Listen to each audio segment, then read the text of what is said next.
Bridging the gap between phonics data and small group instruction in kindergarten. This action research project proposal is done by me, Antoinette Bryan Hyatt, student of post-university during the master program in curriculum instruction. The purpose of this study: phonics assessment and data.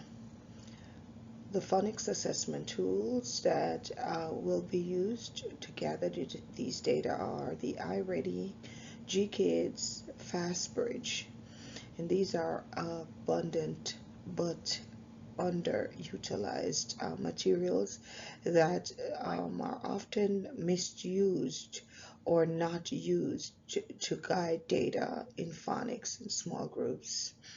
Two, teachers often lack time, training, and support to apply data effectively. And this is due to, trainings to the depth of these tools and the comprehension and analyzing of these data instrument in the effective measures that they will gather once they're used effectively. The goal to develop a collaborative framework to use phonic data for differentiating small group instructions. And so the goal of this assignment is my third standpoint in the purpose of the study, in which the phonics data, how we use that to drive the differentiation for small groups, to be more intentional in facilitating development in terms of meeting the students where they're at, giving them the required tools necessary for them to guide them to be effective in phonics. Problem statement. The gap between data collection and instructional application.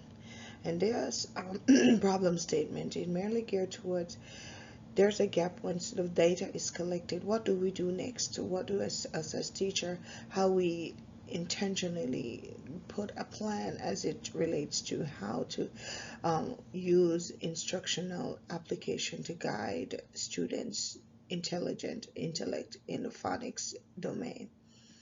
Two, instruction often misaligned with students' developmental needs.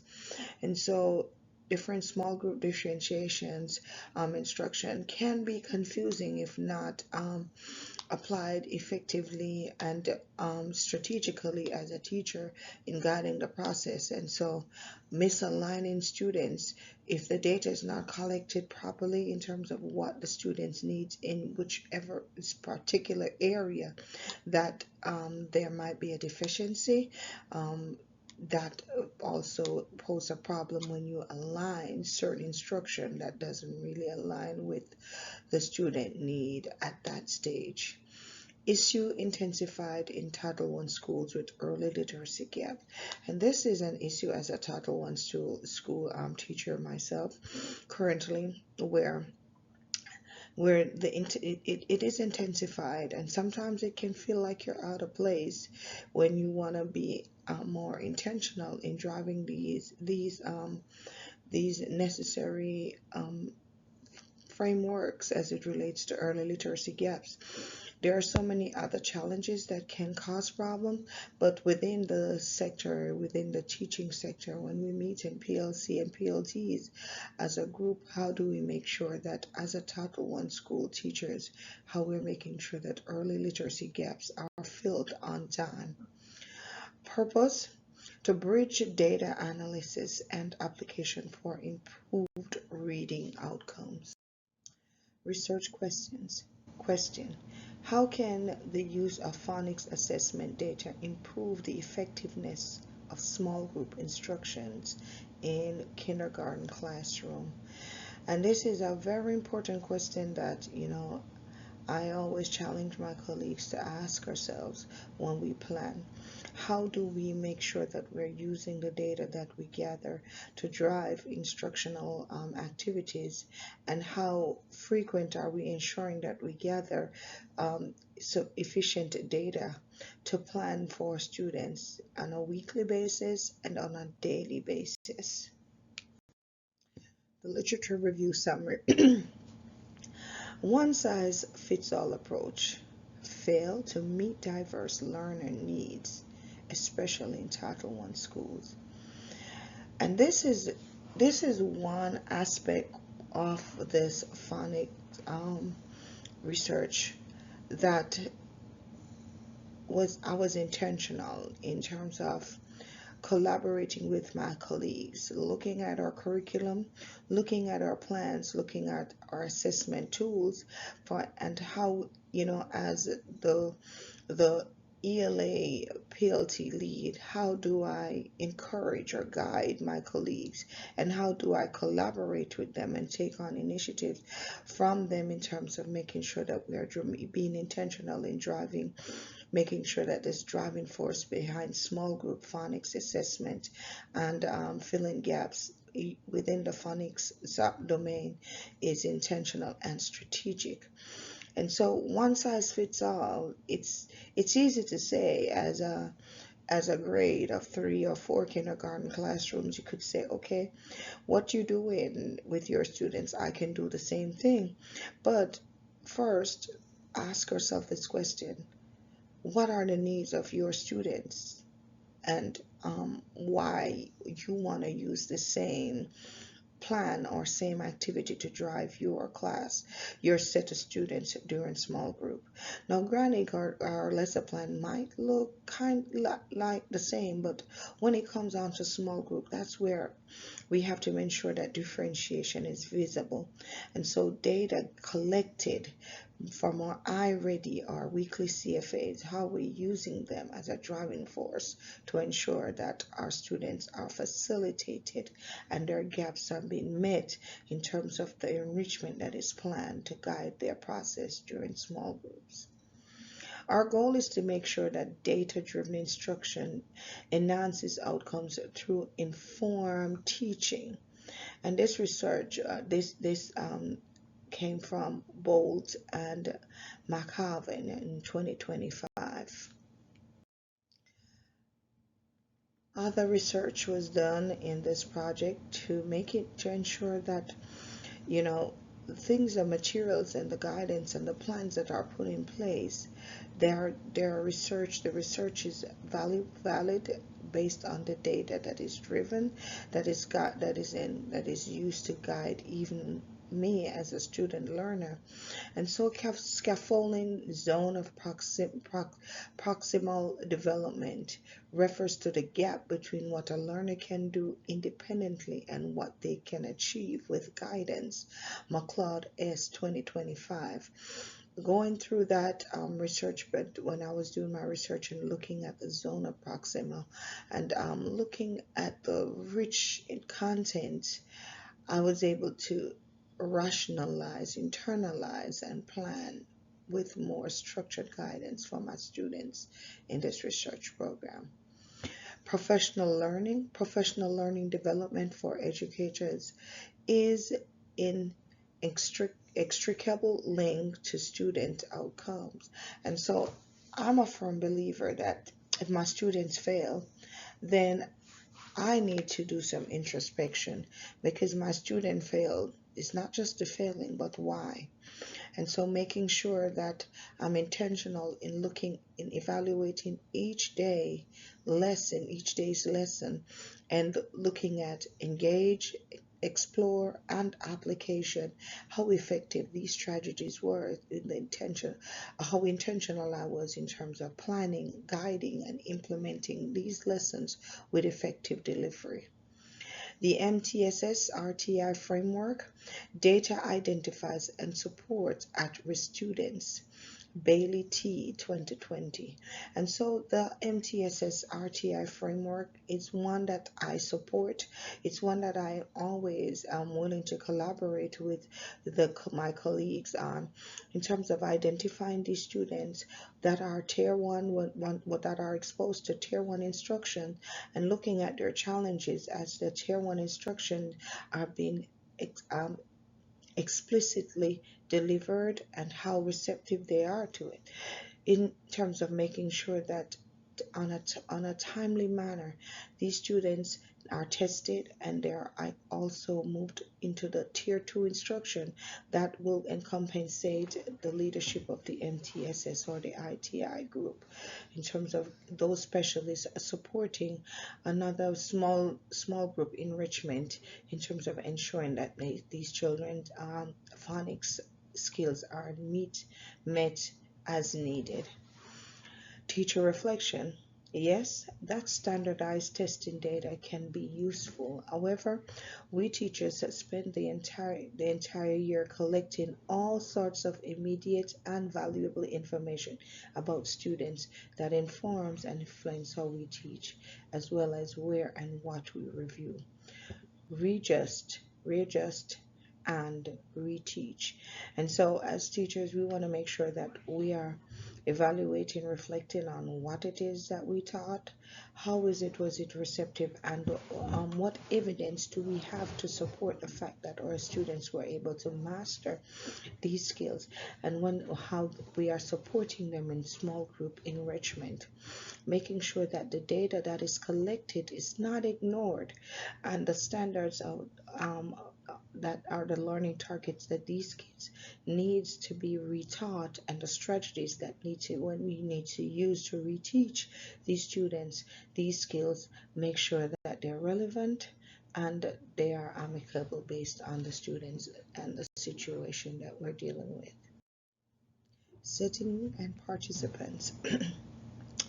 The setting for this study was conducted at Seaborn Lee Elementary School in Georgia. It's a Title I school. The participants, there were 20 kindergarten students, ages 5 and 6, of diverse background.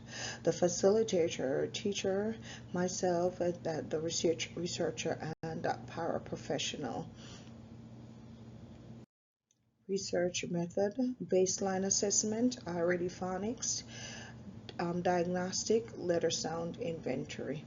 And so the already phonics assessment, this assessment was given to the students within the first 2 weeks of their kindergarten life. And so it gives us a very good benchmark framework number in terms of how well these students were doing at the point of receiving these students into kindergarten, to making sure that students that excel, that exceed the expectation of being early on kindergarten, mid on kindergarten, or advance in the kindergarten level, these students are facilitated for in their groups when they come to small groups, and the instruction that they're exposed to during that enrichment time. 2, the data workshop collaboration with literacy coaches. This is one that we do weekly. Every Tuesday we meet and we look at our data. We do our weekly CFAs, and we look at our data that we gather from the standards that were taught, and also guided by our number one testing tool, the already diagnostic, looking at where these students are as it relates to how much they are maximizing on their strengths, and using their strengths to pull their weaknesses, in making sure that we are providing enrichment that is needed at this time for these students, dissecting it, and making sure that we're releasing these skills using a gentle release methodology, but consistent, guided by data. 3, the instructional implementation, small groups, 3 times weekly using multisensory materials.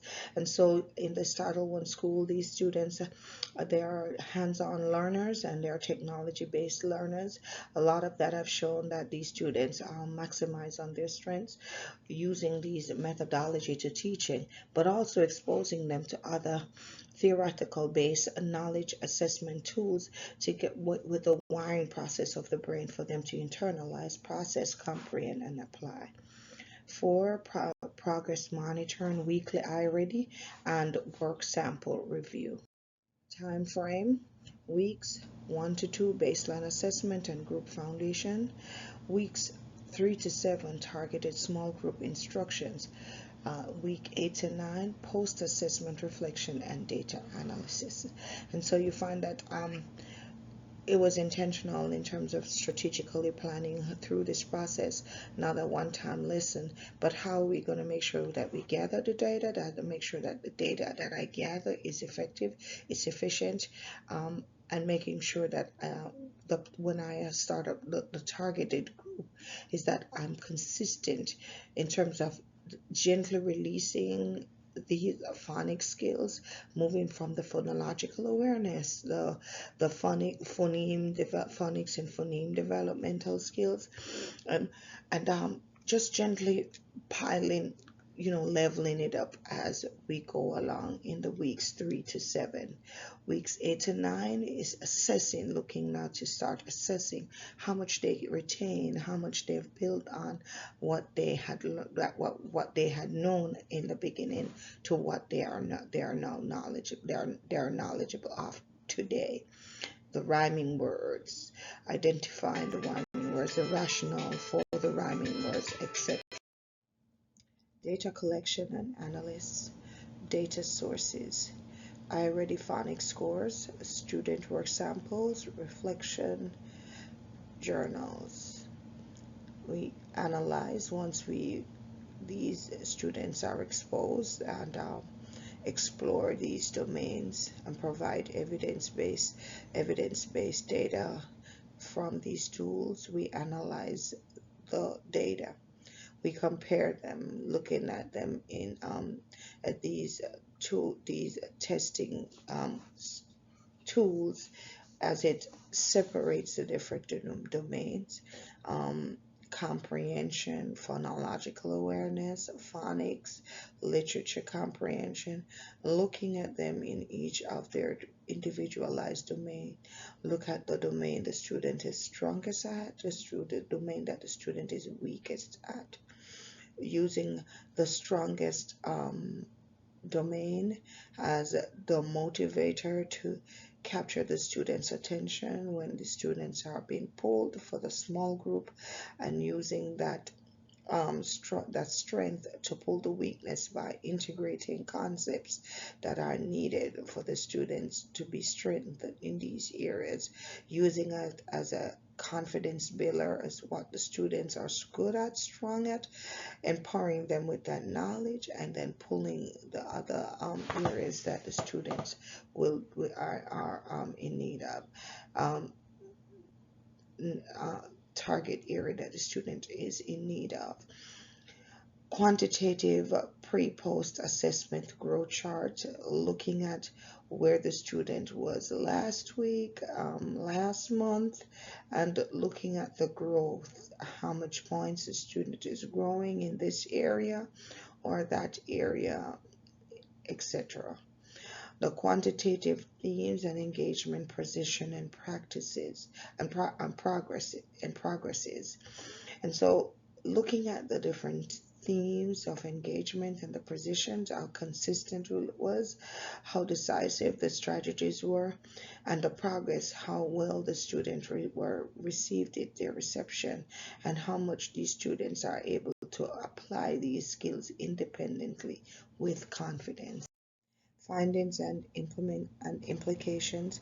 Baseline data showed delayed phonological development pre-K level, and this was at their first 2 weeks of kindergarten. Structured programs, the 95% core, Wonders, Hegarty led to growth. So these three curriculums were intentionally decisive in planning and guiding the lessons that these students are needed for that enrichment to bridge that gap, to fill the gap, and not skip over the gap and to continue on, but to fill that gap and to strategically, intentionally pull them to where we wanted them to be, which the data is proving that these students have made remarkable growth. Students improved in reading, writing, CVC words, rhyming, and sight words.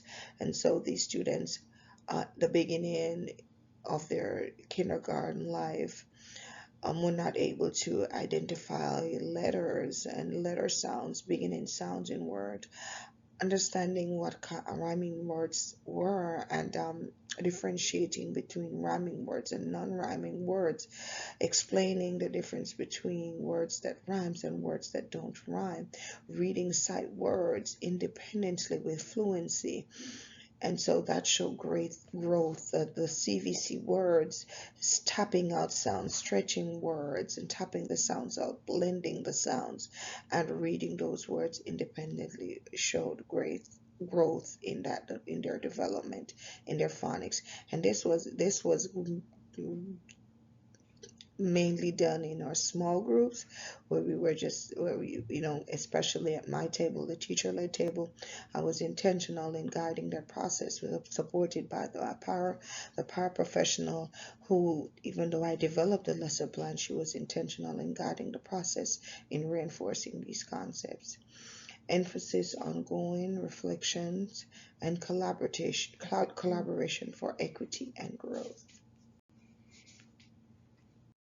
Alignment with Master of Education program outcomes. Outcome 1, data-driven decision making. Because policymakers have stressed the need for education to become an evidence-based field, causing educators to rely more on data and research evidence and not just experience and intuition. And this is very important. As an experienced teacher, I can say my students are able to do this or do that, but without a valid data to say how much, and that data will travel, that travels with them. It provides background knowledge for the next teacher that will work with them, for the parents who will speak to their weaknesses and their strength.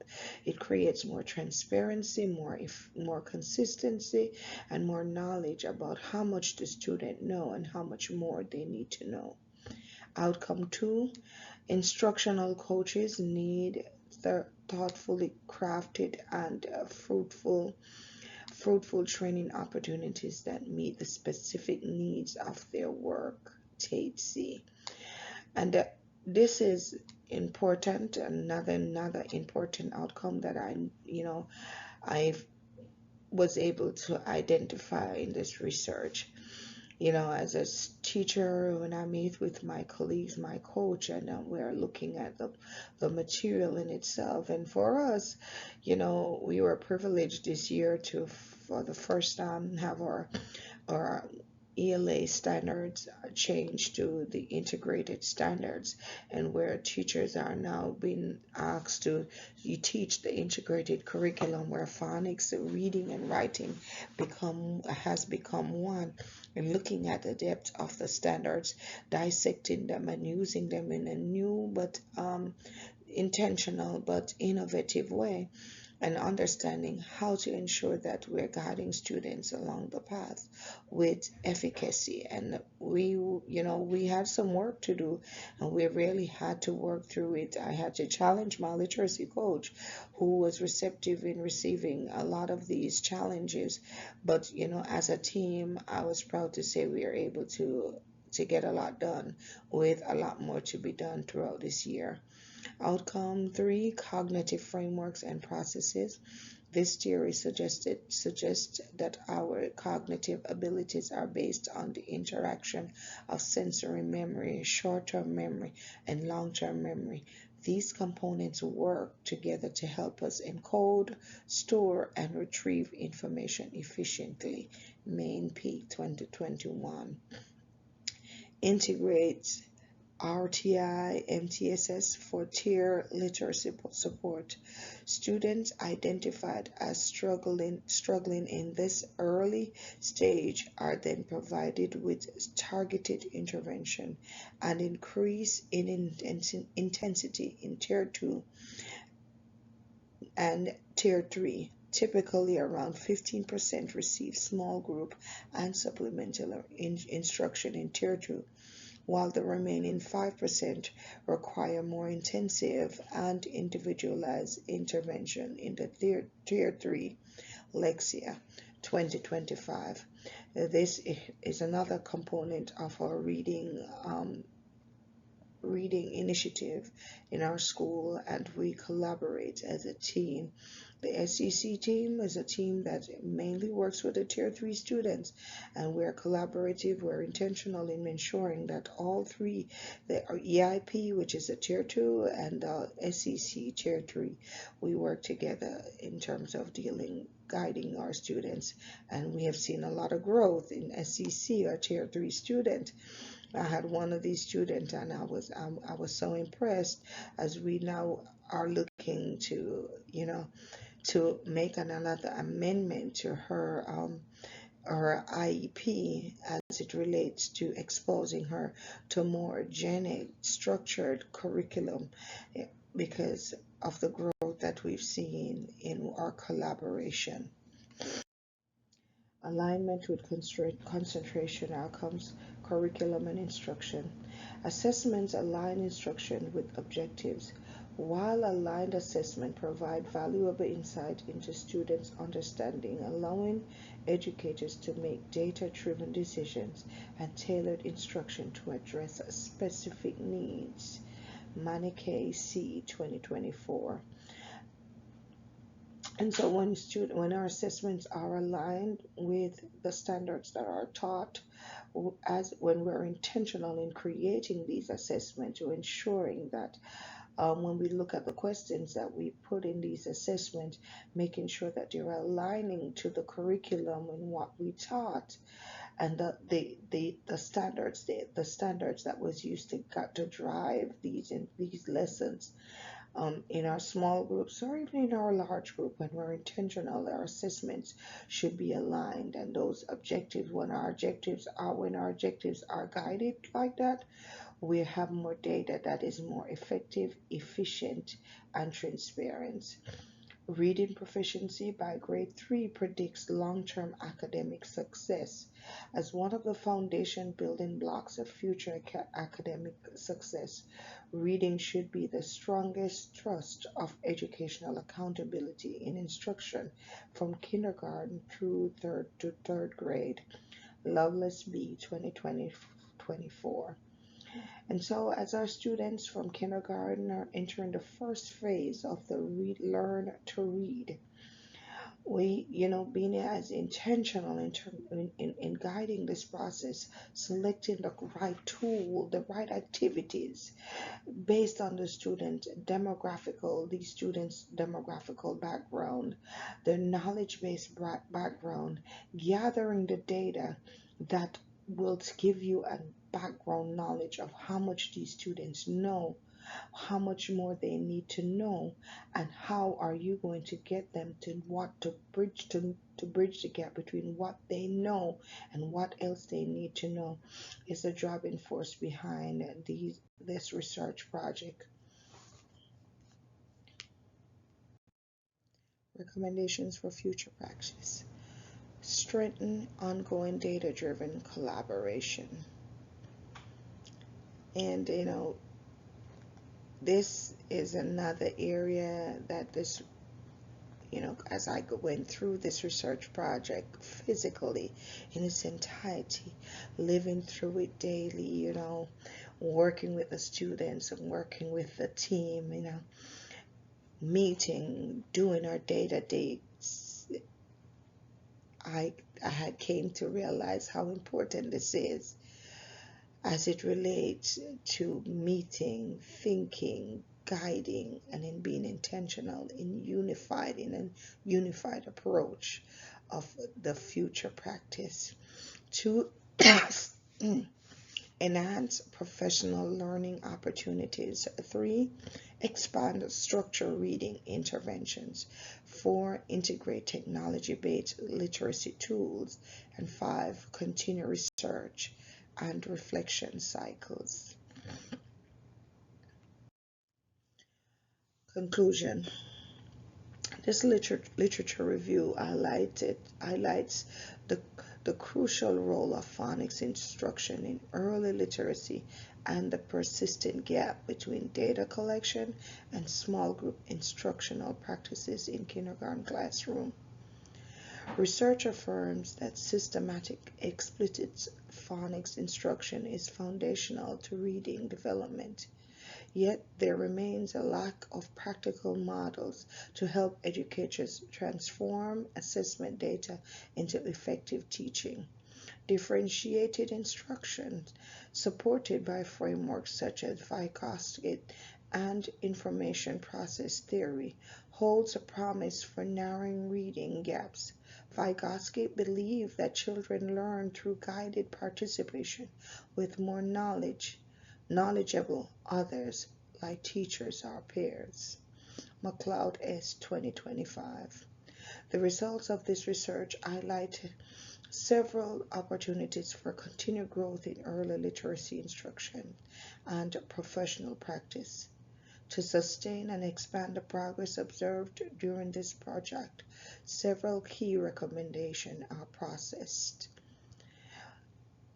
And for this project, one other thing that became more visible as I read these three main areas of my conclusion was that worrying about how we receive the students in our class as teachers, whether they're delay learner, they're on-level learner, or they're advanced learners, it's okay.